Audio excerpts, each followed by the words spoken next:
kita menghadirkan saksi ahli hukum pidana ya, Profesor Suparji Ahmad, untuk memberikan perspektif tentang case pidana asusila seperti ini. Jadi tadi membedah soal masalah status visum secara hukum, persyaratan formil, persyaratan material, kemudian soal kesaksian tunggal daripada korban yang tidak didukung oleh nama-nama yang disebutkan korban, itu bagaimana statusnya. Soal pasal 65 perbarengan, konkursus itu ketika salah satu atau dua peristiwa itu tidak terbukti bagaimana. Jadi lebih pada penggalian ilmu hukum pidana untuk memberikan perspektif dan penguatan, termasuk juga kita tanyakan soal posisi keyakinan hakim di dalam sebuah perkara yang harus dilakukan. Apakah murni harus berangkat dari alat-alat bukti persidangan atau keyakinan hakim itu bisa datang dari luar? Artinya kan kadang-kadang peradilan opini, tekanan publik, kan itu. Tapi tadi disampaikan oleh saksi ahli bahwa keyakinan hakim itu harus tumbuh dari fakta-fakta persidangan, bukan dari tempat yang lain. Nah ini kan mudah-mudahan bisa menjadi panduan kita bersama kan. Kan ujungnya nanti kan hakim yang memutuskan. Begitu juga saya sempat coba menanyakan karena gregetan juga, bagaimana sih caranya mengatasi sebuah rekayasa kasus hukum gitu loh, sehingga hukum kita ini tidak dipenuhi oleh rekayasa. Ada nggak mekanisme? Ternyata beliau kesulitan juga menggambarkan itu. Karena kalau polisinya menyimpang, udah ada polisi. Kalau dokternya menyimpang, ada dokter. Nah, saya tanya, ini kan satu rangkaian. Kalau misalnya satu rangkaian ketidaksempurnaan penyidikan dipaksakan bagaimana? Ya itu tampaknya belum ada instrumennya. Apalagi beberapa saksi yang sebenarnya memenuhi kualifikasi saksi palsu, sesuai dengan keterangan ahli tadi, itu sudah dilindungi oleh lembaga LPSK. Ini kan sudah terstruktur sistematis dan masif cara kerjanya.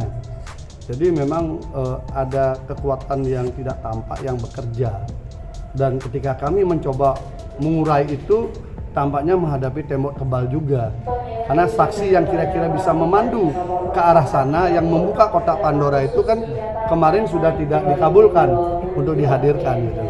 Padahal kalau dari situ kita tahu dengan alat bukti yang ada, sepertinya kita akan bisa buka.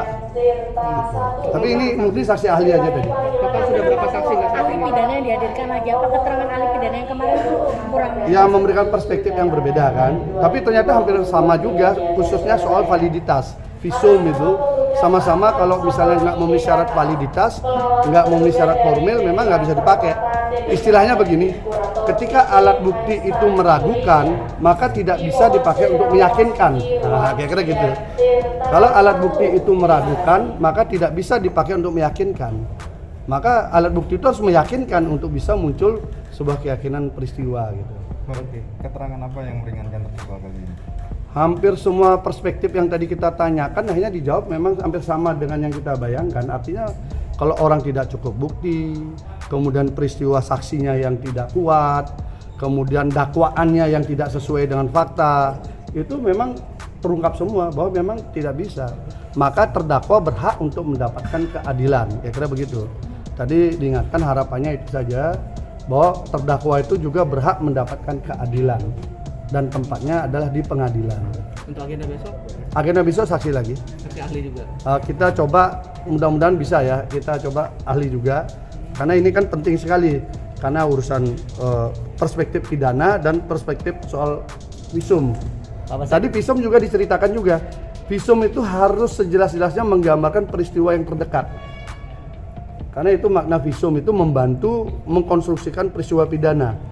Nah, tetapi kalau visumnya terlalu jauh, maka dia akan kabur, tidak bisa memperspektifkan, memperkuat peristiwa pidananya gitu. Sehingga visum seperti itu tidaklah akurat. Kalau meragukan, maka memang tidak bisa dipakai.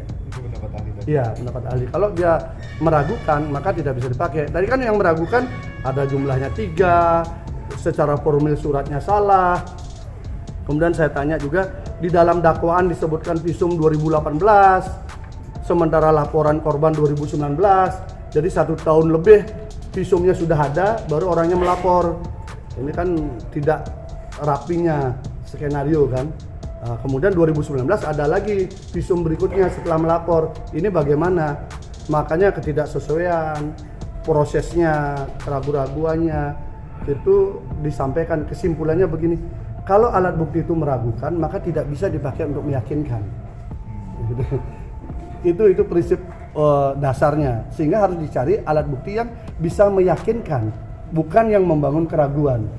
Nah, sementara itu yang kita sedang gali kan. Total berapa saksi nggak saat itu? Satu.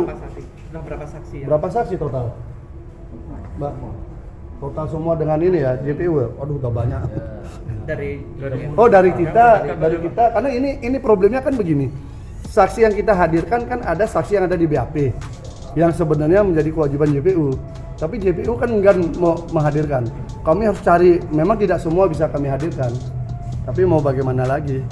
Tetapi tadi dijelaskan, saksi yang tidak dihadirkan di dalam persidangan tidak bisa dipakai.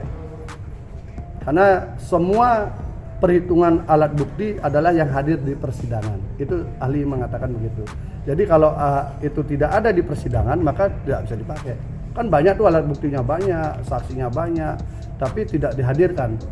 Padahal kita ingin hadirkan aja semua biar sekalian kita bisa uji kan. Tapi kan takut, kayak saksi yang sudah dihadirkan tuh malah memperkuat terdakwa. Pak, mau tanya, kalau awalnya benarkah di BAP itu 5 korban menjadi 1? Itu Di secara BAP, hukum gimana? di dakwaan hanya 1, 5 tuh ada di Kapolda. Bukan di BAP ya? Di Kapolda, Pak Niko yang ngomong di media. Catat itu. Kok bisa berubah jadi 1 secara hukum? Pak Niko yang ngomong di media bahwa ada 5 korban, berkasnya dibawa ke kejaksaan, masuk pengadilan tinggal 1. Itu faktanya. Capek juga kita. Agenda selanjutnya Kamis ya? Hah? Agenda selanjutnya nanti? Ya, besok juga. Oh besok ya? Besok juga. Oke. Pokoknya sampai Jumat. Ahli apa Pak? Besok ahli apa Pak? Adalah. Oh. Takutnya nanti kalau kita bilang, ngerti lah. Berarti ini cuma ini Pak ya, menggiring untuk keyakinan hakim aja. Ya membangun perspektif bersama tentang pidana itu seperti apa kan perlu juga kan. Kadang kita perlu disegarkan juga oleh pakar hukum kan. Karena rutinitas kadang kita salah perspektif kan membaca.